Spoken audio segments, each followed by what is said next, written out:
for this planet? Fine! What's 17 more years? I can always start again. Make another kid.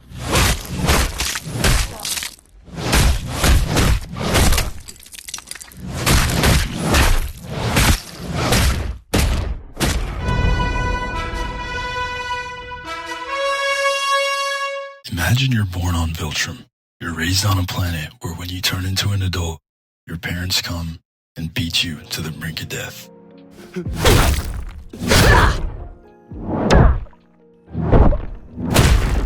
This is your rite of initiation to adulthood.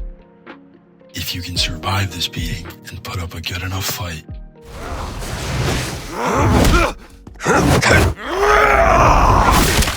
you're considered strong enough to let live. And if you die, then you were too weak to be a Viltrumite. Nolan was born a Viltrumite. He was raised to be a ruthless conqueror and an agent for the planet Viltrum. Nolan didn't come to Earth with the intent of harming the people of Earth or destroying the planet out of cruelty. He came under direct orders as a soldier and to help the people of his home planet. Nolan was raised by an empire that thrived on genocide. He was trained to view mercy as weakness, and the word love had no meaning to him. And despite all of that, Earth still changed him. That's why Nolan matters as a character, and that is why he can be redeemed.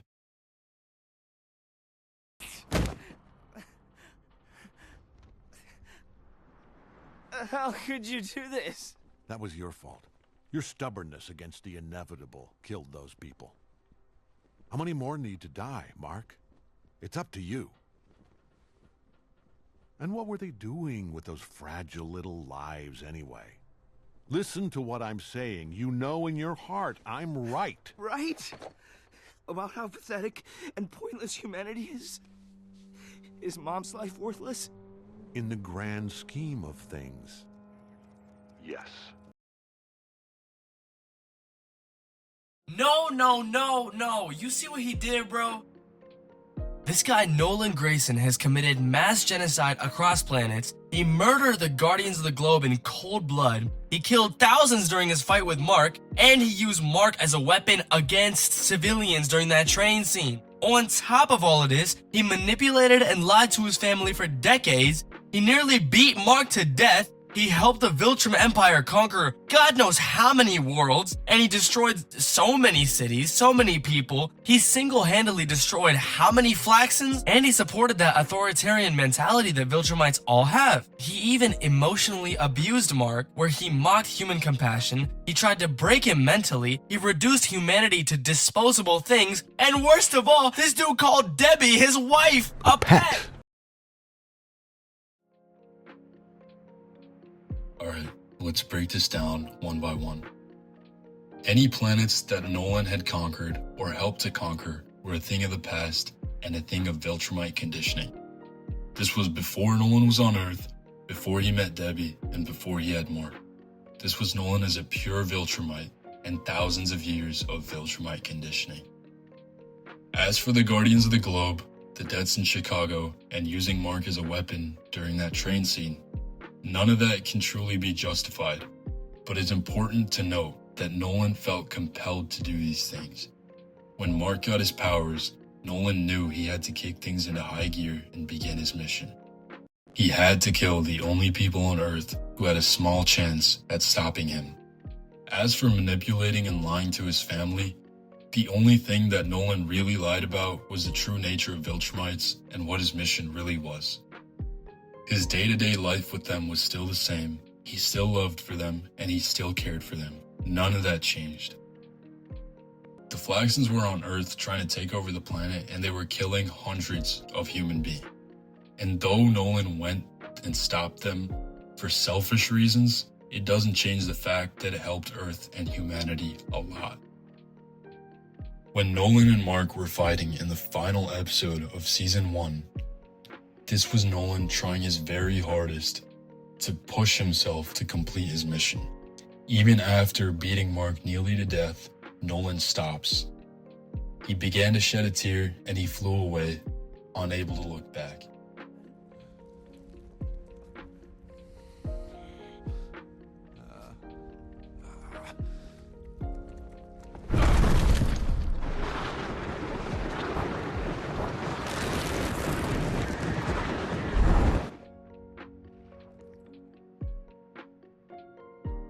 he chose to leave his post and to abandon his mission, because in the end, his love for his son outweighed thousands of years of Viltrumite rule. Nolan betrayed everything he had ever known, all because a part of him had become human enough to care. And when Nolan claims that Debbie's more like a pet to him, he's not speaking his truth. He's desperately trying to convince himself that he's doing the right thing. Robert Kirkman, the writer and creator of Invincible, made an appearance on the Escape podcast in which he talks about this scene. He says that the scene was written to signify that all of the outlandish and terrible things that Nolan is doing and saying right now is because he's trying to convince himself that he's doing the right thing, and he's trying to force himself to complete his mission.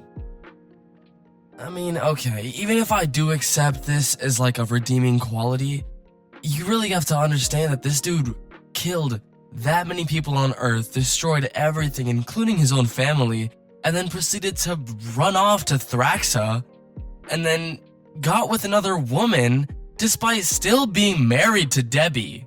Not only is that bad, he then had a kid with this woman and didn't even help raise it. I mean, I guess he did for the infancy stages of Oliver's life. There are definitely a lot of things to consider in terms of his and Oliver's relationship, but it's important to remember that he was absent for a lot of his developmental years. Also, when he was talking to Debbie in season 4 trying to win her over, he claimed that he didn't care about Andressa whatsoever, which is obviously incredibly offensive, wrong, and a lie. And given everything he's done already, him lying like this really makes me not trust him at all. And I'm truly on the side of Art and Debbie in season 4 at least, where they claim that they can't trust him. They're scared around him. They don't believe in him. And I totally agree with that. He's obviously clearly willing to lie to get what he wants. So why would Debbie and Art trust him? Doesn't make any sense. I'm with them. He's not worthy of redemption. To make any of this make sense, we have to put things into perspective. The fact that Nolan's lifespan is significantly longer than a human's lifespan is often looked past. Nolan will live for thousands of years. The 20 years that Nolan spent on Earth was 0.4% of his entire lifespan. To humans, this would be the equivalent of just over 3 months. Nolan's relationship with Debbie gave his life meaning past his mission. He found a true partner, somebody that loved him unconditionally. And when Nolan went to Thraxa and found a woman maybe 2 months after what happened on Earth, this was Nolan avoiding and hiding from his emotions. Yes, you can't really justify this, but it's also important to note how hard Nolan fought to protect Thraxa. He wasn't on there for selfish reasons. The only reason he even came to Thraxa is because he pulled one of their ships out of a black hole and they welcomed him. He went there as their savior and as their protector. And when the Viltrumites came to try to get Nolan, and when they attacked the entire planet, he was genuinely distraught. He was angered and saddened by what had happened. It is true that Nolan lied to Debbie, saying he did not care about Andressa, and then backtracked when he was talking to Oliver. It's important to note that Nolan is desperate. He's desperately craving the connection he had with Debbie, and he wants her back. He also wants a good relationship with his son. We haven't even mentioned the fact that Nolan has turned against his planet and he's working with the coalition of planets and Mark to take his own planet down. In season 5, him, Mark, Thetis, and Space Racer destroy his home planet of Viltrum, a planet that he knew for thousands of years, a planet that he was born on, and a planet that he spent almost his entire life serving. Everything that Nolan has done after what happened on Earth is to try and make up for his mistakes. Nolan knew abandoning his mission would eventually bring consequences upon himself and on Earth and Mark as well. His violence came from desperation, and he was trying to complete his mission before emotional attachment to Earth and the people there fully destroyed his loyalty. So Omni-Man's redemption is a matter of perspective. There is no right answer. There is no yes or no, and there's no right and wrong. And that's what makes him such a well-written character. You could argue that he's one of the best written characters in Invincible, comics or otherwise. He's not somebody that you love in the way that you would love a hero or look up to, but he's someone that you want to be better.